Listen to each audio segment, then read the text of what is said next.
Hello my dear students, कैसे हैं आप सब। आई नो कि आप सबका साइंस का एग्ज़ाम तो काफ़ी अच्छा गया होगा। प्रशांत भैया ने काफ़ी हेल्प जो की थी और आप लोगों ने भी बहुत अच्छे से मेहनत करके साइंस के एग्ज़ाम को भी फोड़ दिया। अगर आपका एग्ज़ाम अच्छा गया है तो वेल गुड, और अगर नहीं गया तो नो प्रॉब्लम, आप आगे वाले एग्ज़ाम पर अपना ध्यान दो। आज मैं आपको कुछ ऐसे टिप्स बताने वाली हूँ जो हिंदी एग्ज़ाम में आपके लिए बहुत काम आने वाले हैं। तो स्टार्ट करते हैं। Hello everyone, I am Sumbul और आज मैं आपको 5 टिप्स बताऊंगी जो आपको बहुत हेल्प करेंगे। फ़र्स्ट ऑफ़ ऑल, अगर आपने अपने हिंदी के एग्ज़ाम की प्रिपरेशन को स्टार्ट कर दिया है तो बहुत अच्छे, अगर नहीं किया तो आप स्टार्ट कर दो। सबसे पहले स्टार्ट करो आप अपने सारे चैप्टर से। चैप्टर्स रीड कर लो, समझ लो कि क्या क्या कहानी है, कैसे कैसे कहानी है, क्या है कहानी में, मेन मेन पॉइंट्स क्या, उन सबको आप अच्छे से लर्न कर लो। देन सेकंड इज़ कि आप अपना ध्यान दो हिंदी ग्रामर की साइड, क्योंकि हिंदी ग्रामर से जो क्वेश्चंस पूछे जाते हैं, अगर आप उसका करेक्ट आंसर 2 लाइन्स में भी दे देते हो ना, तो फिर आपको फुल मार्क्स मिलते हैं। जैसे आपका अलंकार है, उसका अगर आप एक छोटी सी डेफिनेशन लिख कर भी उसका करेक्ट आंसर लिख देते हो ना, मतलब उदाहरण एग्जाम्पल जो होता है, तो आपको उसके उतने ही मार्क्स दिए जाएंगे जितना उसमें लिखे होंगे। तो इस बात का ज़रूर ध्यान रखो। और सेकंड, आपको अपनी हिंदी की प्रेजेंटेशन बहुत नीट एंड क्लीन रखनी है। हैंडराइटिंग काफ़ी हद तक अच्छी होनी चाहिए। अगर आपकी हैंडराइटिंग अच्छी नहीं है तो नो प्रॉब्लम, बट क्लियर करना है, ज़्यादा घिचपिच नहीं करनी है, गड़बड़ नहीं करनी है। इस बात का बहुत अच्छे से ध्यान रखना है। थर्ड इज़ कि आपको ना अपने लिखे हुए जो होते हैं ना शब्द, आप लोग काफ़ी मिस्टेक कर देते हो, स्पेशली सीबीएसई।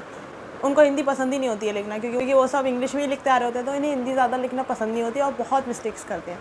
तो आपको अपनी मिस्टेक्स पर प्रॉपर ध्यान दें। स्पेशली आंसर के स्टार्टिंग में आपको ध्यान रखना है कि कोई मिस्टेक नहीं करनी है, लिखने में कोई मात्रा गड़बड़ नहीं करनी है। एंड द फोर्थ इज़, जितने भी चैप्टर्स हैं ना, उनके आपको लेखकों के, जितने भी राइटर्स होते हैं, उन सबके नाम आपको प्रॉपर लिख के आने हैं।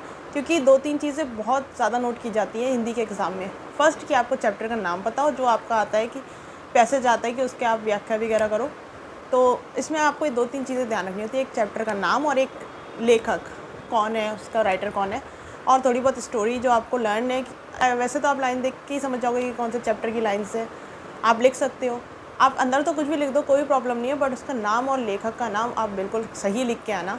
और एंड द नेक्स्ट इज़, आपको क्या करना है, आपको थोड़ा थोड़ा मार्जिन लेके चलना है। अपनी जो प्रेजेंटेशन होगी, आपकी जो कॉपी होगी, उसमें आपको मार्जिन प्रॉपर रखना है, ताकि एग्जामिनर को अलग से ही दिख जाए कि हाँ आंसर लिखा है। एक बात हमेशा याद रखा करो कि ट्राई करो कि आपकी जो प्रेजेंटेशन है वो कुछ इस तरीके से मेंटेन की हुई हो कि एग्ज़ामिनर को बहुत कम टाइम लगे उसे चेक करने में, कोई ज़्यादा गड़बड़ ना दिखे। और अगर बाई चांस आपसे गड़बड़ हो भी जाती है तो उसे सिंगल लाइन में कट करो, ताकि एग्ज़ामिनर को कोई प्रॉब्लम ना हो और इरिटेशन तो बिल्कुल ना हो। बहुत सारे एग्ज़ामिनर इरिटेट हो जाते हैं और आपके मार्क्स जो होते हैं वो कम हो जाते हैं। एंड द नेक्स्ट इज़, ये आपके बहुत काम आने वाली है, तो इसलिए ध्यान से सुनना।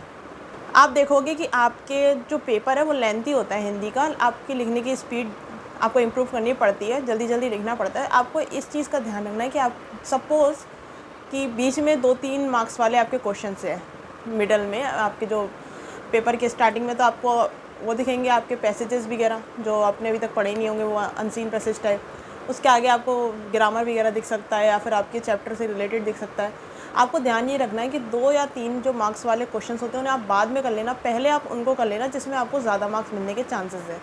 होता क्या है इससे कि हम बाद में करने का सोचते हैं कि बाद में कर लेंगे और बाद में वो छूट जाते हैं।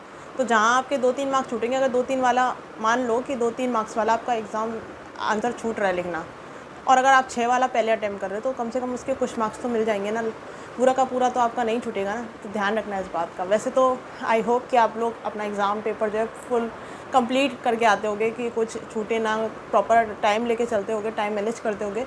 बट अगर फिर भी आपके साथ ये होता है कि आपका कुछ आंसर छूट जाता है, आपका टाइम प्रॉपर मेंटेन नहीं हो पाता है, तो उसका ध्यान रखना है आपको। ज़्यादा मार्क्स वाले पहले अटैम्प्ट कर लेना।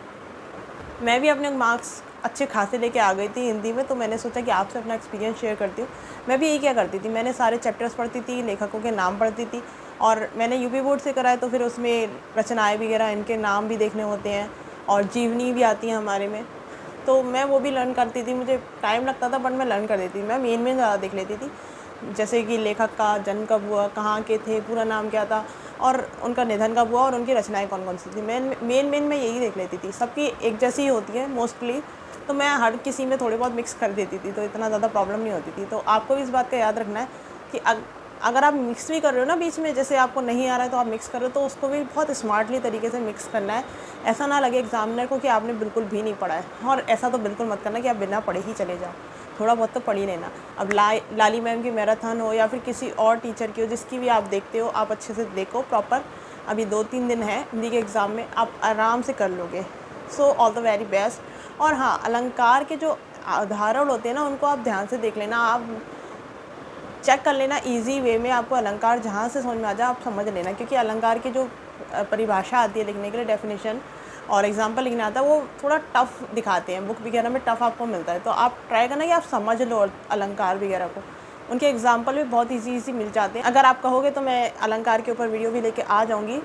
तो आई होप कि आपको सारी टिप्स अच्छी लगी होंगी। और प्लीज़ चैनल को सब्सक्राइब करना, वीडियो को लाइक करना, और अगर कोई भी डाउट हो, कोई भी किसी भी तरीके की आपको हेल्प चाहिए हो, तो मेरे को कमेंट ज़रूर करना। Okay, bye bye, all the very best, take care.